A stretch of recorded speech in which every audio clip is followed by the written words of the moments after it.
Now, joining us today is a colleague of mine from Wesley Mission Queensland, Geoff Batkin. Welcome, Geoff. Good to have you on the programme. Here, Keith. Geoff, tell us a little bit about the work of Wesley Mission Queensland. It actually works with about 100,000 people in Queensland each year. We actually support people right from birth through to end-of-life care and many different community needs along the way.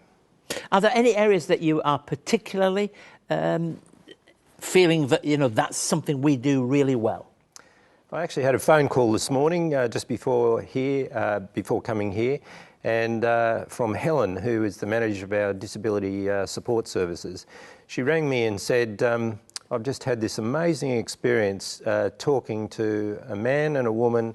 This man is a delightful man. He's been caring for his wife, who has multiple sclerosis, for 13 years, and he's at his wit's end. And Wesley Mission Queensland opened a new 24-hour supported care service for people with disabilities.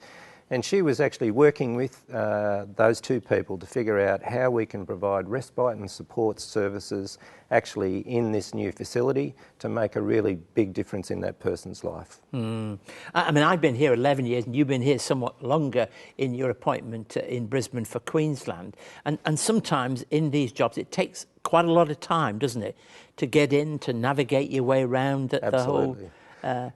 One of the things that we see as really important as being the face of the Uniting Church is actually how do we as Wesley Mission Queensland partner with congregations to help facilitate their work.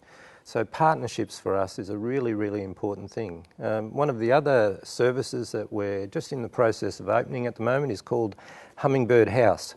Two wonderful people came to us with a passionate idea for some change in their community, and it was actually how do you support children with life-limiting conditions, children and families, and the child will probably not reach the 18 years of age birthday.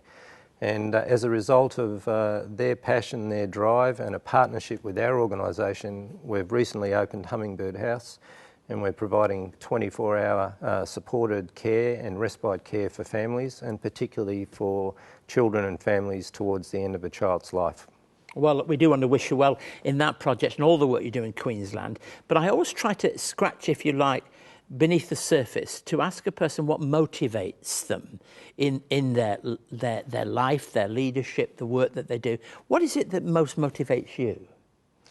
I've actually had the great privilege of growing up in a Christian family. I've also had the great privilege of working for the Christian church since I've been 21 years of age. So my faith... About 10 years or so. Yeah, about 10 years, that's right. Thank you, Keith.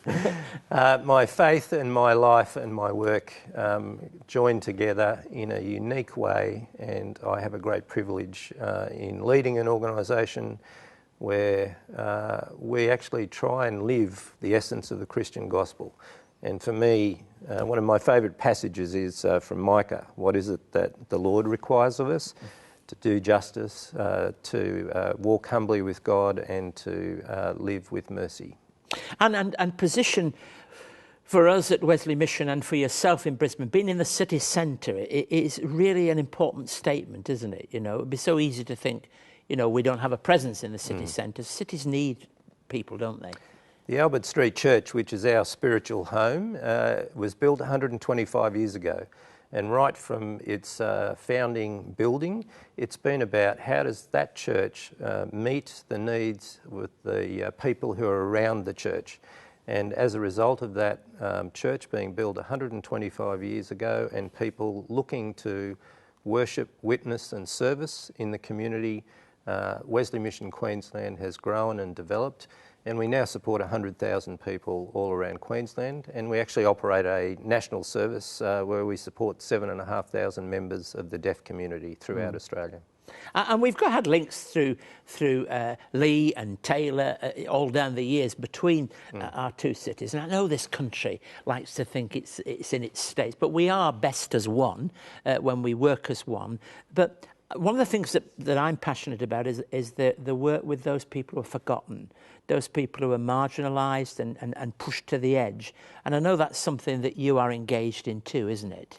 Absolutely. The discussion we've had this morning about Life Force, we work with a lot of people who are facing incredibly difficult life situations, and for some, the issue of suicide is, almost the last resort. So we live in a complex world where there aren't always easy answers for people, and people struggle with some of the most difficult things that people can face. One of our other services that we operate, we support particularly young kids who are struggling with their gender identity and also with cultural diversity. And that is actually supporting them through that journey to make wise decisions for their life and to contemplate and move past the desperation that they feel. And that's been a particularly powerful service. We also operate a service in Fortitude Valley, and that's also providing crisis care and support. Geoff, we wish you well in the work that you're involved in, and I hope our continuing friendship and partnership will continue into the future.